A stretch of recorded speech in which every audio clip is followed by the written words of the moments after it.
Singularity. Hello everyone and welcome to another edition of Singularity One-on-One. Singularity One-on-One is a regular podcast feature of Singularity Weblog where you can go and listen to it or download it in full. My name is Nicola, aka Socrates, and as always, I will be the man with the questions. Today, my guest on the show is Tracy Atkins. Tracy is not only an occasional contributor with some of the very most popular articles on SingularityWeblog.com actually, but also he is the author of a very interesting book called Aeternum Ray, which came out of publishing just today. So hot off the press. Hi Tracy and welcome to Singularity One-on-One. Hey Nicola, how you doing? I'm doing fantastic, Tracy, and I'm also very happy to have you on the show because last Friday I actually finished your book here, and I have to say I enjoyed it.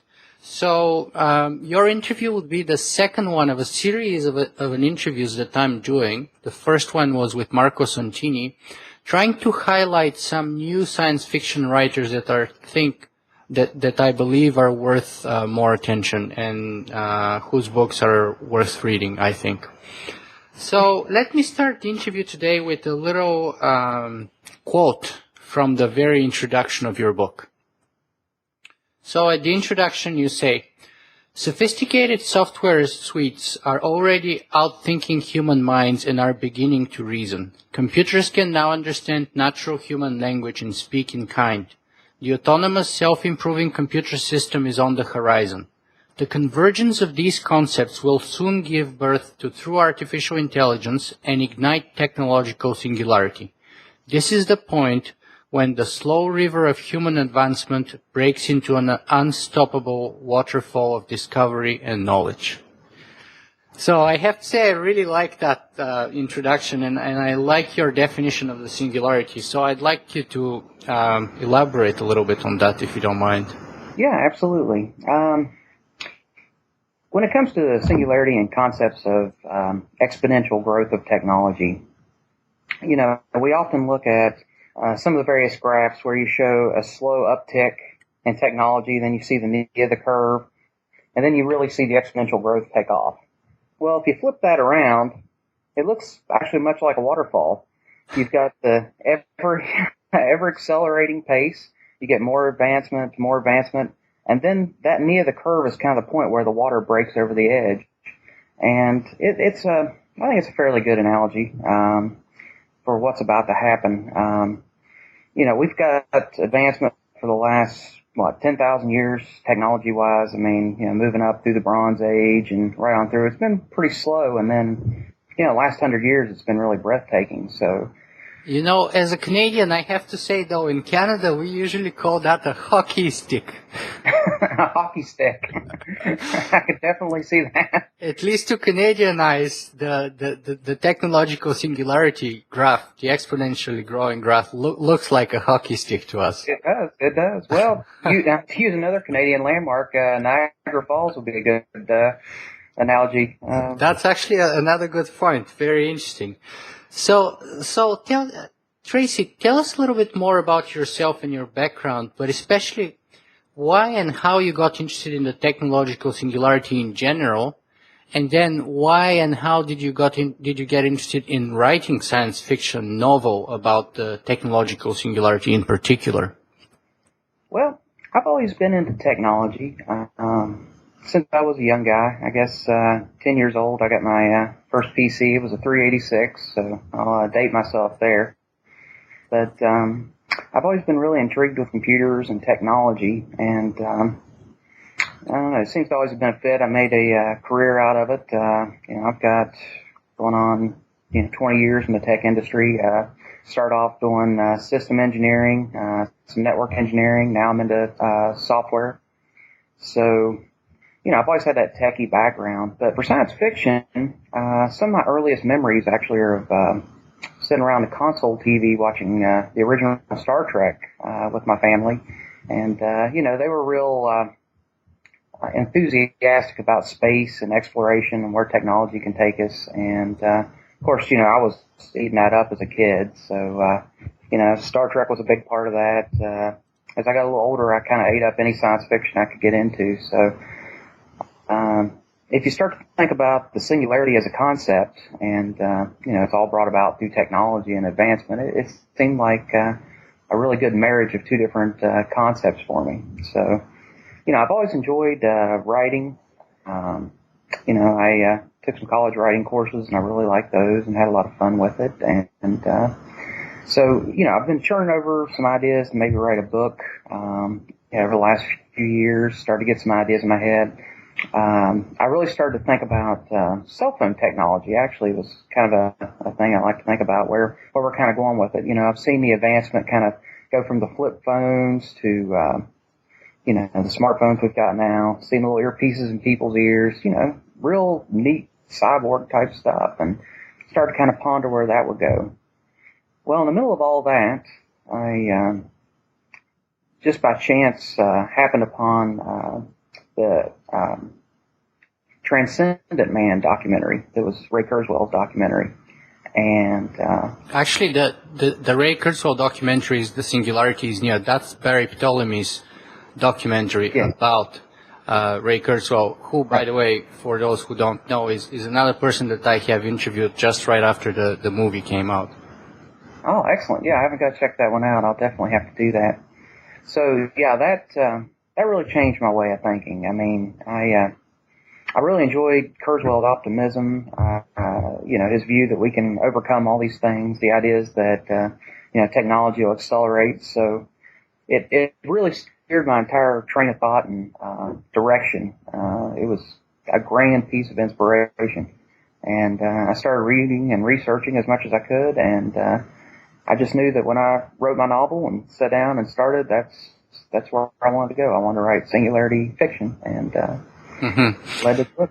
Now, before we talk a little bit more about your novel, let me just grab one of the things that you said here about watching Star Trek, because it's very funny how on one of the articles that you wrote for Singularity Weblog called Artificial Intelligent and Completely Uninterested in You, somebody wrote a fantastic comment saying, Tracy, that's actually a comment by Terry May 2 days ago. He wrote, Tracy, exactly how did you get into science fiction? Was it from watching stars as a child or Star Trek and Star Wars? I'm very interested to know who your influence was in your childhood that made you love the world of AI, to question the norm, to look at things in the abstract. Your excerpts from the novel are truly fantastic, and I'm quite sure that your parents, and especially your biological mom, is at the top of your list of influencers in the science fiction aspect of you. What do you want to say to that? I want to say yes. I've had some very, very good family influences. I grew up in a home that really marveled at science and technology. We would take a field trip to the Green Bank Observatory in West Virginia, which is about an hour and a half, 2 hours from where I grew up. To go look at the radio telescopes, to check out the science center. We weren't big on network TV. It was more National Geographic and, trying to learn things and discover things. All those things were major influences. And, of course, Star Trek, Star Wars, and all the other major science fiction shows were introduced to me at a young age. So I guess all that kind of culminates together to form who you are, and it shows through in the things you do in life later on when you're young, That's really very interesting, and it's funny how the person got that you have been influenced also by Star Trek. I think that's absolutely amazing, actually. But let's move on and talk a little bit more about the book. So, what's the title of the book all about? Aeternum Ray. Well, Aeternum Ray is a combination of two of the key concepts in the book. Aeternum. Yes, right there. Aeternum is the computer network that is developed basically to allow human beings to transcend biology. So Aeternum is a accusative of the Latin word eternal, so that's pretty straightforward. Ray is the title character that is the AI, or the artificial superintelligence. Ray is actually short for ray of light. The hardware platform was blue light in the book. So now you do say that comes from Ray of Light, but was there no homage paid to Ray Kurzweil in some way indirectly? Absolutely, there is. I hold the man in very high regard. So, I don't want to impose on him, but I definitely do pay homage to him, and it's definitely a nod of thank you and appreciation. So let's move on and get a little bit deeper into the book itself. So, what's this story all about? What's the novel all about? Well, to sum it up, it's a science fiction novel that takes place in the far future, the year 2216, which is quite far ahead, and it's several hundred years after the singularity occurs on Earth, and it's told from the story of a man who was actually born way back in 1979, and he's a family man, every bit average white-collar worker, worked with technology, kind of write what you know, right? And the story basically picks up where he's trying to capture his life in a series of letters to write to his son. So he sits down, and over the course of several months, he writes letters just kind of chronicling his life, kind of the highlights of it. He's into technology, so he's kind of pointing out some of the things that influenced him. He's looking at all the advancements that's happened, kind of where humanity's went, and his life experiences in that, what's enriched his life, the things that he wants to kind of pass on to his son as the better parts of humanity, and still talk about some of the negative and the bad things too. So really, the novel's sort of a singularity memoir in a way that chronicles the whole progression all the way out for several hundred years. So that, in a nutshell, is the novel. I like that singularity memoir. It's a very interesting format, how you go sort of start at 2016 or 2216 or so, and then you go backwards a couple hundred years and begin again forward. Why did you pick up that format, and especially sort of telling it as a letter format rather than as a story unfolding in front of our eyes? Why choose that particular format? That's a really good question. The format's called the epistolary tradition. Basically, it's been around for about 400 years as a literary method. Some classic books like Flowers for Algernon or Frankenstein is written in the letter or document format. So, taking that concept, I really enjoy the fact that you're telling it from a first-person point of view, and coming from a form of documents, you can add realism to what you write. So, it's kind of a documentary style in a way. You get that personal, in-depth view right into a subject or topic. So it lets you cover a lot of ground really quickly. To cover 200 grounds in a dialogue format with back and forth, it would probably take 2 or 3 books worth to cover that kind of ground. So I'm able to cover a longer timeline, yet get you that really personal, intimate look at one person's life through the whole thing. So you do kind of get a focus in on one person's experience, and you can talk about some of the broader points, but it still allows you to get that realism and that granularity. So when you're reading it, my hope is that you'll get pulled right into the page and you can follow along the entire story in a lot of detail. So, I would say it actually works very well because as a young sort of a new science fiction writer, I didn't expect to be treated in such a nice way while I was reading the book. I didn't expect to enjoy it as much as I did. So I think you succeeded in that. That's high praise. I appreciate that very much. So let me ask you this. Have your ideas and perception of artificial intelligence and the technological singularity evolved in any way since you actually finished writing Aeternum Ray? Or during the process of writing and towards the end of the book or after the book? Well, during the writing, of course, the further I got along into it, the more thought you have to put into it. But you really have to kind of think about some of the points.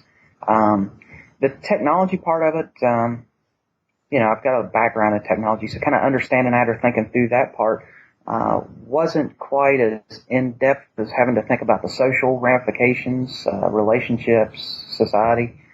There was a lot put into that. I did a lot of research. As I was writing the book, after I wrote the book even, and I continue to have a pretty big appetite for reading, especially technical papers. Your website is a great example of some of the information out there. So I wouldn't say my views have changed, but they've definitely been enriched and broadened, and there's a lot more depth to understanding. I haven't changed my stance on optimism. Mm-hmm. If anything, I've found more cases to support an optimistic view than a pessimistic view of the future. So, yeah, I want to come back to the topic of optimism in a little bit, but right now I want to ask you, so you've mentioned that you've done a lot of research for the book, and that's clearly visible, I believe, for anyone who actually reads through the book. So how much of it is sort of science, and how much of it is science fiction? Well, that's another great question.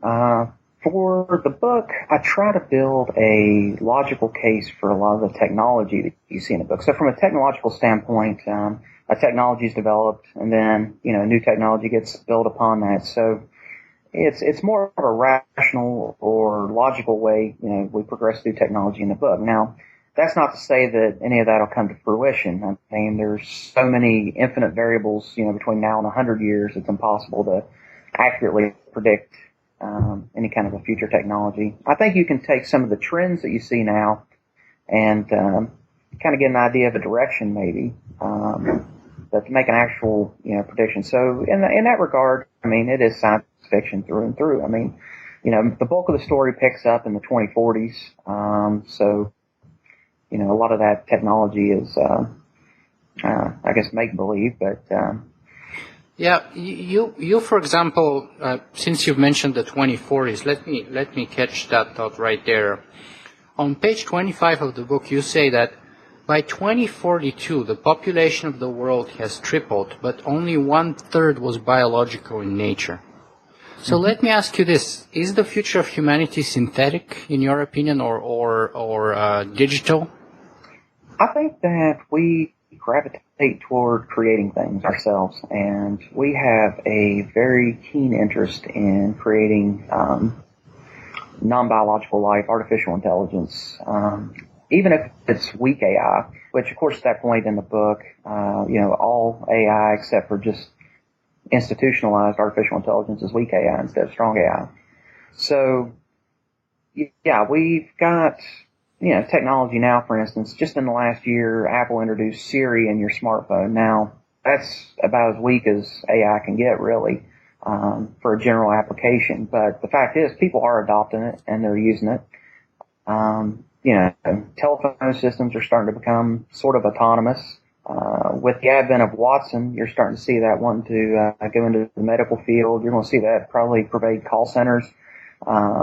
As that technology gets minimized or miniaturized and proliferates out into different, areas of our lives, into computers and technology, I think we're actually going to wind up creating a lot of, I hate to say the word subservient, but we're going to create a lot of different types of artificial intelligence that's going to interact with us on a daily basis. So, but does that mean that humanity would also become a program running on a chip somewhere, and why? Well, now that's kind of the big question then.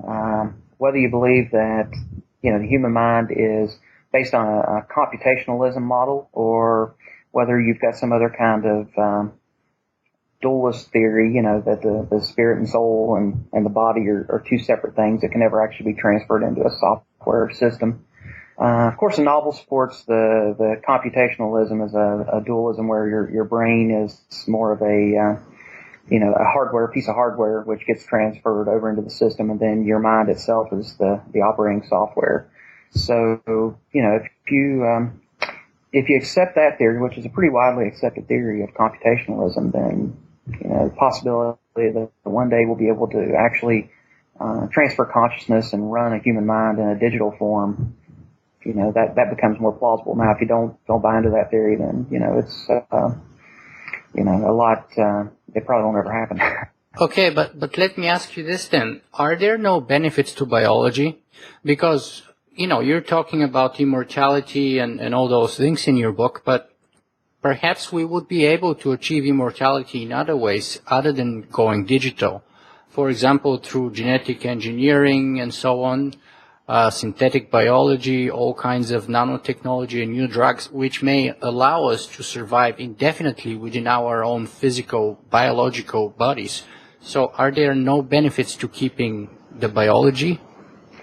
Well, that's a really good question, too. From my point of view, with biology, and I think we very well may wind up with engineered body parts, replacement parts, regenerative medicine is going to be huge. We've already seen where they can start growing organs.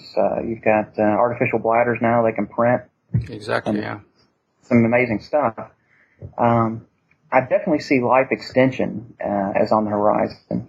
Now, whether you can sustain biology forever, that's another question altogether. Cells do wear out and can only replicate so many times. Mm-hmm. Aside from that, though, if you look at the world at large, this Earth probably can't sustain a population that will live forever, especially if we reproduce. Even at our current population, we're already putting a strain on the environment. We're putting a strain on our resources, our ability to grow food. If you can take that human element and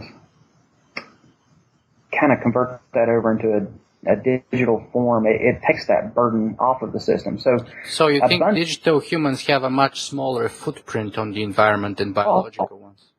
Extraordinarily small. It's a smaller footprint than your cell phone. Think of how many of those you could put in a football field. So, yeah, just from an environmental standpoint, you can continue the human race and continue that population growth and continue life, and quality of life will accelerate. In biological form, we still have pain. We still have, some misery that goes along with it. Mm-hmm. You can still die from an accident. Even if your body's conditioned to live forever. So, there's a lot of advantages. Of course, there are disadvantages too to a non-corporeal life. So some of that's debated in the book quite a bit. Now, the protagonist, he's fairly resistant to the idea initially. He wants to live out his life as he's always lived it. And like most people in his generation, it's more of a retirement plan. That's a kind of an, that's the way we're going to go. So, mm-hmm. From his perspective, after the change happens, it's more miraculous or positive in his view. And from then on out, the case is kind of made that that's the way to go. Now, that's not to say everybody's experience would be that way or people would even want it. But, you have to have that choice too, I think. Now, since you mentioned the protagonist, let me ask you, where's the name of the protagonist coming from? His name is William Samuel Babington. Yes.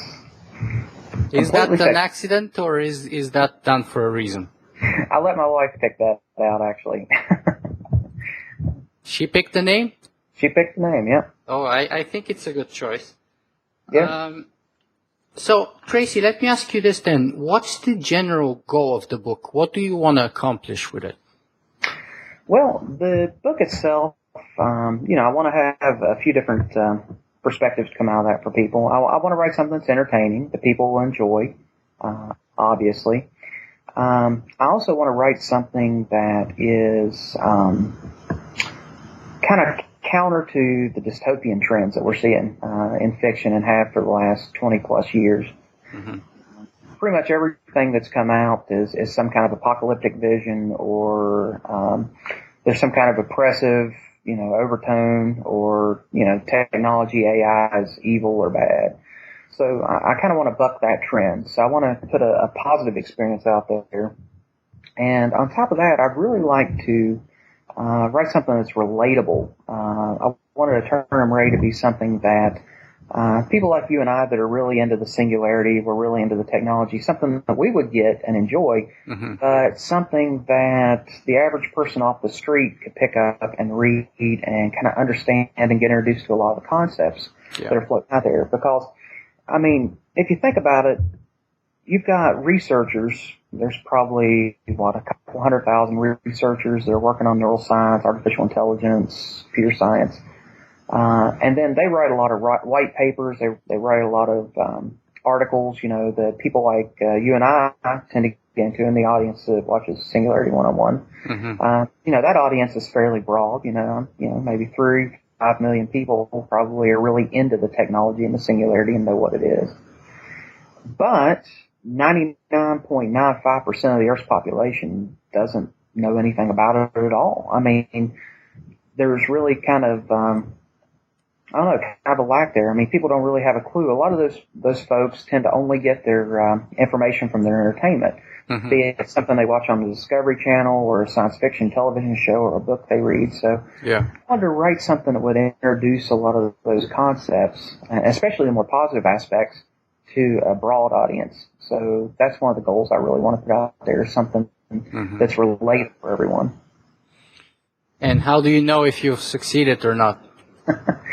Well, that I guess we'll find out as the weeks and months come through, and if people give me the right kind of feedback on the book, or at least positive feedback. So, well, as far as I'm concerned, I have to say that I think that you have succeeded in sort of making the ideas very accessible to the average person, and making it also very relatable and pleasant to read and entertaining. So I personally enjoyed it. But let me go back to the moment where you mentioned that Frankenstein was another book that was written in the same format that your book is written in. But obviously Frankenstein would fall in the sort of dystopian, perhaps, world where, a brilliant scientist creates something which ends up killing him. So do you think that science fiction has been overall pretty dystopian and negative ever since Frankenstein? And then in contrast to that, do you think that your book is kind of utopian at the other end of the spectrum? Oh, it absolutely is utopian at the other end of the spectrum. There's no doubt. I mean, that was one of the primary goals when I wrote the book. I wanted to have a positive but hopefully realistic view of one possible scenario. But yeah, dystopia is definitely attractive. It's attractive in the fact that you can get a lot of drama out of dystopia very easily. Anytime you write something that's a bad situation, you've got a lot of room there to easily write your drama, to get your characters into situations, to have that shock factor. So it's fairly easy to write dystopia. Compared to a more utopian type novel where you're trying to tackle problems in society is the problem sometimes. I totally agree with that view. I thought that writing something negative is always easier than writing something positive, no matter what it is, whether it's a review or a novel that's dystopian versus a utopian one. But Cory Doctorow, whom I interviewed on my podcast, and who's, by the way, one of my all-time favorite science fiction writers, he disagreed with me terribly on that one. Well, I guess everybody's got their opinions. I think Cory's very intelligent, and I think he's got some fantastic work out there. I enjoy what he does and what he has to say. But in my corner of the world, I think we need a little bit of positive and a little bit of utopia. Society's kind of, I don't know. I mean, we seem to be in a really low point or a stressful point right now in the world. I mean, there's all sorts of bad stuff going on everywhere. And, a lot of people on a personal level, I think, are kind of hurting. And really, fiction can be an escape from that, even if it's just for a little while. And, I really wanted to write something where, if you're in a bad place or if you've, you're kind of down with everything that's going down, I wanted you to be able to read something just for a couple hours, take a break from that drama of real life and the way the world is, and maybe feel a little bit better about the future. I mean, that's kind of the goal of utopia, to make you feel a little bit better when you get to the end of it. So, and perhaps to motivate you to actually turn some of that fiction into reality. Well, that's a very good point. I mean, that was the Star Trek effect. To go back to that and what Gene Roddenberry did. He had an overall vision, and people were really harsh towards him when he came out with Star Trek. Multiracial ship, women in command. Yeah. All these different visions of a better future where everybody's got an equal slice of the pie. And he was definitely put down. But sometimes you got to have that positive vision. And sometimes people will take that and make a template out of it, like they have with Star Trek. I mean, it's inspired a lot of technology. It's changed the way people view the world. I mean, it's one little tiny brick and piece in the trying to build a better world. But, you've got to have those bricks and pieces to do that. So I don't think I'm so pretentious to think my book's going to be one of those bricks or pieces, but I definitely want to try to contribute a grain of sand to the mortar, So let me grab another thought that I actually quite liked in your book, which is taken from page 120, where you say that the Second Renaissance, as it came to be known, was a period when every person alive could do more than any previous generation and contribute to the betterment of society. So how far do you think we are from that point? Are we close? Are we there? Are we not there yet? I think it depends on your worldview. I mean, if you look right now, every person has more knowledge in their pocket than any other point in history. I mean, you can whip out your smartphone and you've got almost the entire human knowledge in your hand. You've got the ability to record events and video or take pictures. You've got GPS location to where you can see exactly where you're at on the planet. You can interact with people. You can talk to people, make calls. You can even write a book on your smartphone if you want and try to change the world that way. So people are extraordinarily empowered today. And I think that as technology progresses on, that empowerment is going to increase dramatically, even exponentially. So when you start to shed some of the things that hold people back, especially if you get into, in the book, kind of an abundant state where, people aren't worrying about the petty things in life. You're not worrying about survival. You're not worrying about food, where you're going to sleep, your health. You start to take away those things that hold people back or distract them or keep them from really meeting their potential or excelling or making that difference. Then you start to free people up to really make a difference and change things. And, the technology that will empower that, will amplify that effect further. So I think we're getting closer. And, if we can reach a state where we're in a post-scarcity state, and with our advanced technology, I think that's going to give people a lot more room to grow individually and to make contributions as they want and see fit. So I think that's a very positive thing. Let me grab another thought that you just mentioned right there, because it connects to another passage that I really found interesting in the book.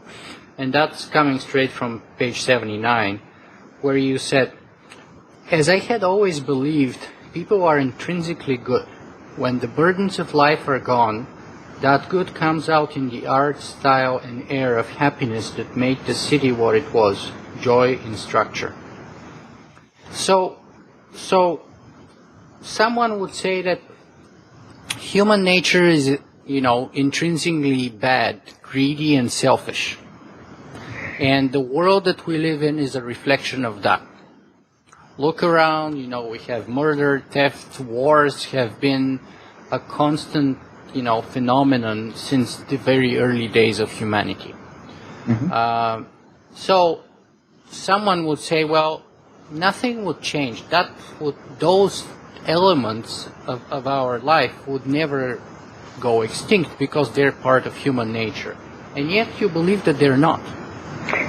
Well, human nature on an individual basis probably won't change very much. I think that, we have a lot of, there's a lot of evolution of biology behind, the way that we behave and the things we do. But the majority of the negative behavior that we see, I think, is driven by fulfilling just the base needs. I mean, we have needs for, food. We have need for water, shelter. We seek status. So a lot of greed comes with, looking for status or to increase your material wealth, which makes you more attractive. So on an individual basis, I mean, when you start talking about a post-scarcity type society where wealth basically becomes irrelevant, especially in a digital form, because essentially, there is no economy other than just what you do for other people. I think you can start to see the percentage of people that are necessarily bad or bad nature will start to go away quite a bit. Now, on a society level as a whole, I think we do have quite a bit of room to change. Everything we've got as, a nation state, our attitudes, the reasons why we go to war. I mean, a lot of those things are driven by, need for resources, need to expand land, or, of course, the other part of that's ideology, which we can talk about. But if you start to take away some of those physical needs, the needs for resources, and you start to look at a situation where population may actually start to decline, especially if you introduce an element like in the book, where you've got the ability to transcend biology to escape some of the more miserable parts of life. I think you'll find, we can kind of evolve our societies to not have some of those more negative attributes. Now, they'll still be there. Even in the book, I mean, there comes a need for a justice system in Aeternum, where the character Ray kind of gave humanity just a little bit too much credit. But yeah, I mean, we're always going to deal with criminal elements. But some of the motivations for that and some of the reasons why people do behave that way, I think, can eventually go away in certain circumstances, especially in a post-scarcity state. Mm-hmm. And one of the ways that you actually work around that issue, I think, is that you kind of make the AI sort of very benevolent, but at the same time very almighty and omnipotent, and in a way indestructible in the real world. Right.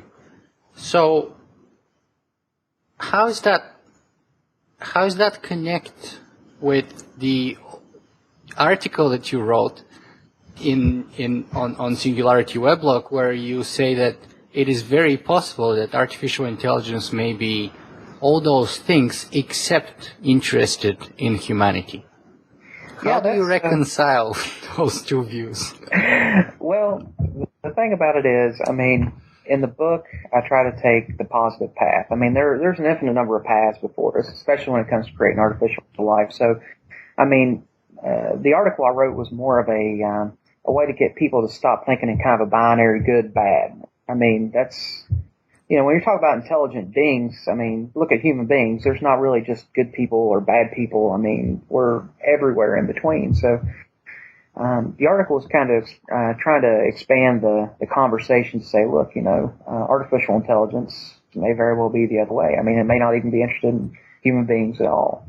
Now, in the novel setting, of course, trying to go with the theme of optimism, I try to pursue more of the positive aspects of artificial intelligence. So, all the media, the Terminator, all the things that you've seen, the Matrix, I mean, it's all bad artificial intelligence. So in that regard, yeah, I'm trying to explore that particular path. But yeah, I mean, it's true. There could be all sorts of other dispositions for artificial intelligence, especially hyperintelligence. Yeah, and there's also other alternatives that could lead to conflict, by the way. For example, putting aside the fact that artificial intelligence may hate us and decide to exterminate us, like in the Terminator, or maybe just, totally uninterested in us, and we can just be one of these sort of side effects. Us going extinction may be one of the side effects simply because it's more interested in other things. And it might require our atoms to build other stuff, for example. But Hugo de Garis, Professor Hugo de Garis, whom I interviewed for this show, says that one of the more likely ways is that humanity would actually be divided into what he calls Terrans and Cosmists, or people who are pro-artificial intelligence and enhancement and transcending biology, and people who are anti.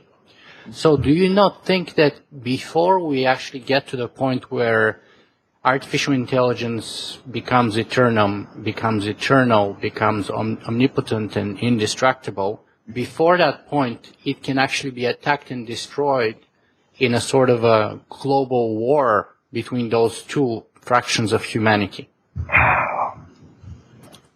Why build it in the first place? I guess would be the first question. If you're that concerned about the existential risk, so. Well, let's say I am willing to take such risk, but let's say you have other ideological agenda, which says our destiny is biology. God created us biological, and if He wanted us to be digital, He would have created us digital, and therefore what you're doing it is wrong, and you're risking not only the wrath of God, but you're also risking the annihilation of humanity in general.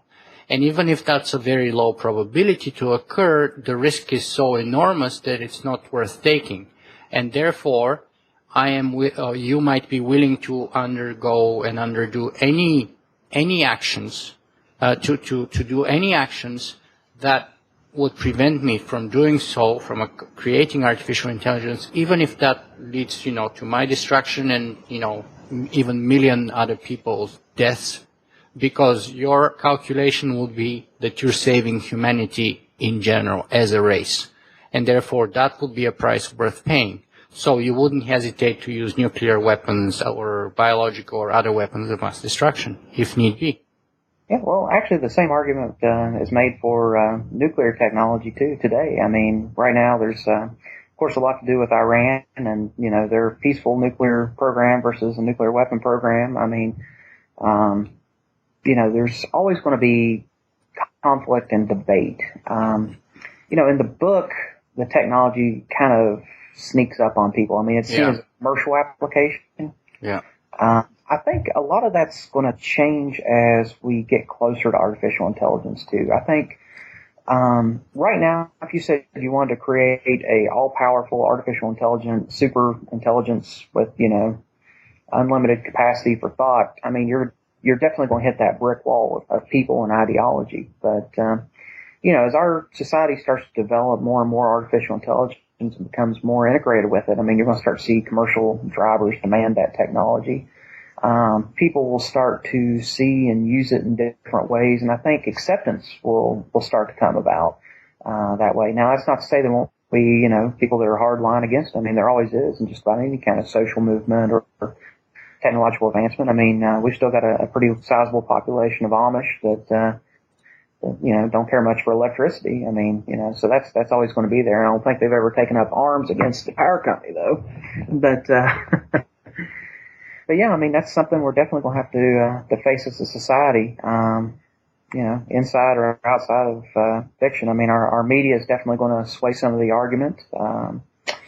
Another proponent of that idea is, by the way, Richard Clarke, who was the Assistant Secretary of State for Military Affairs and then a member of the National Security Council of President George Bush. And then he was, special advisor for cyberspace security and so on. He wrote a book a few years ago called Breakpoint. And he argues kind of like, that this is a very high probability, at least in his book, in his estimate. Now, in your book, you resolve that issue by letting the technological singularity sort of sneak up on us in a sort of a fast takeoff where, humanity is basically taken by surprise by how powerful and indestructible Ray has become. Mm-hmm. And another way that you resolve this potential conflict is the fact that you still allow for people who are uninterested in technology and transcending into the digital realm to continue existing exactly the way they have been existing long before. So on page 259, for example, you talk about the Amish, where you say, the technology-avoiding Amish didn't even notice or care about the events of the last 100 years. It was all so silly to them, patches, Aeternum, and starships. As much as things change, some things never change. So you think that it is possible that, we would have digital augmented beings who have transcended biology and people like the Amish peacefully coexisting side by side?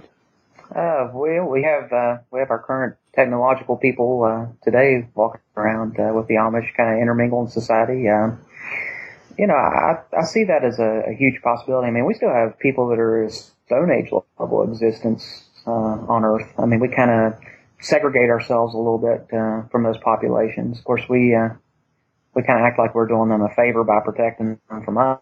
So I don't know. I mean, if we are or not, but I mean, I think there's definitely room for people to have freedom of choice, and I think that's going to be the key thing is to allow people to choose what they want for themselves instead of forcing something on them. I mean, if it's artificial intelligence, if it's transhumanism, it's got to be in a way that people will want it for themselves, not that they have to.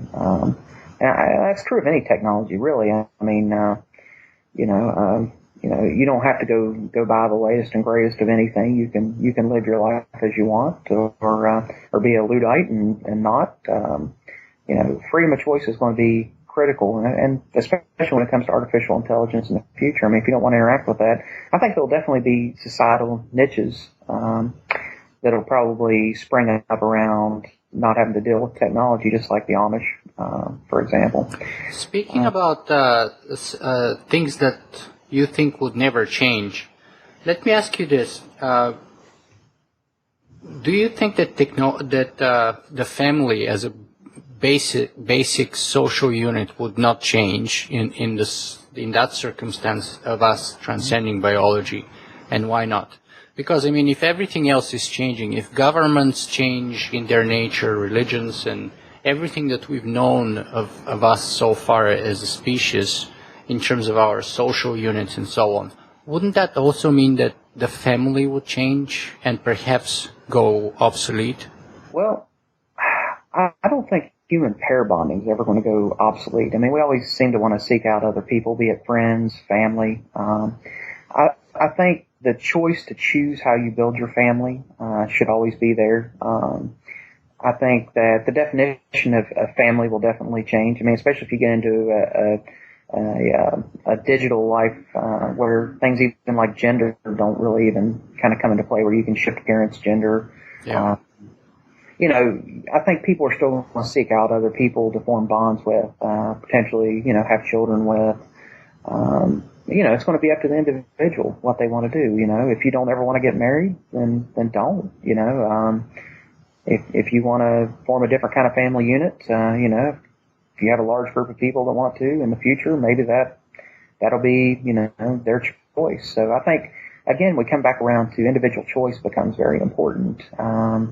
And especially as things start to change and we start to be able to kind of change who we are a little bit on the outside, I think allowing freedom and choice on the inside is going to be very important to what makes you happy as a person.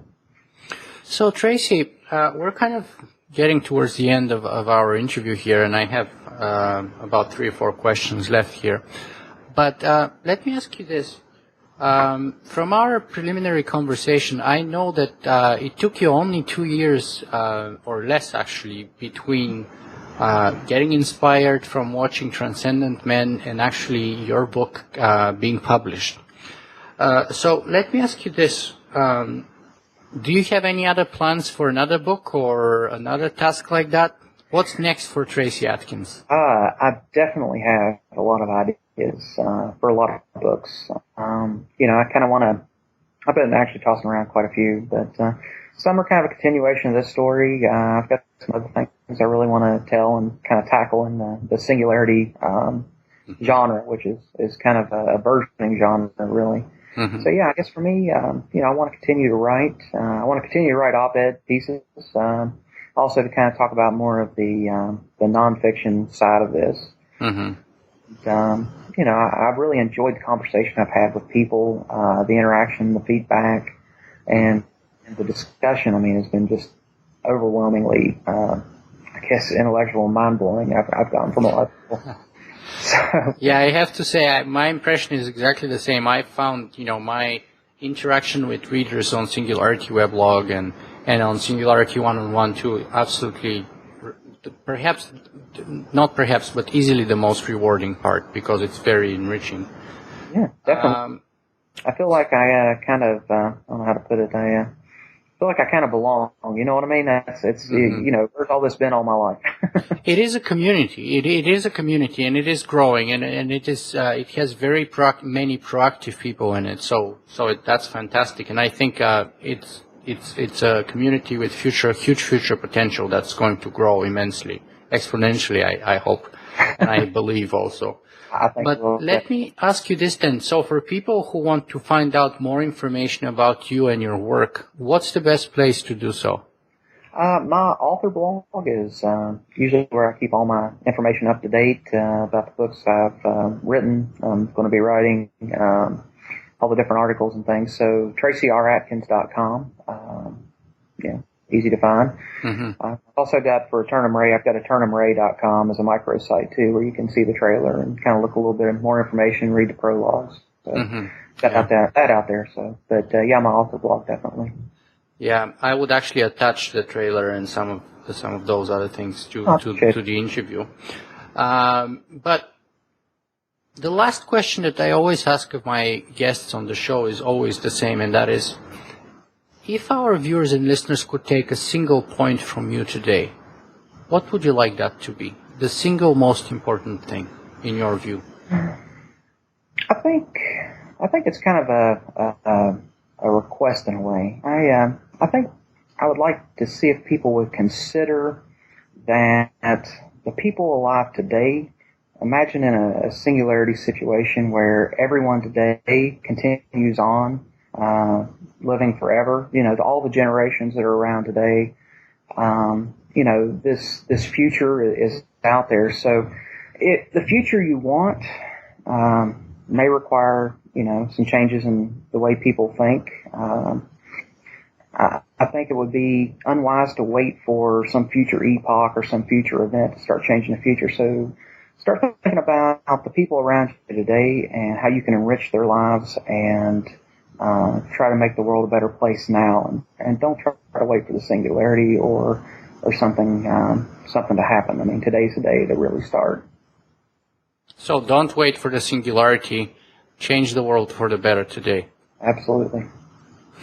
I like that. I like that very much. I think it's a good place to end too. I appreciate it. Tracy, thank you very much for spending almost an hour with us today on Singularity One-on-One. I really enjoyed it.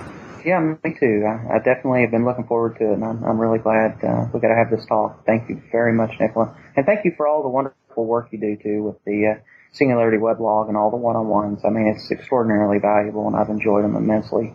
So please continue to do that, and thank you. Thank you, Tracy.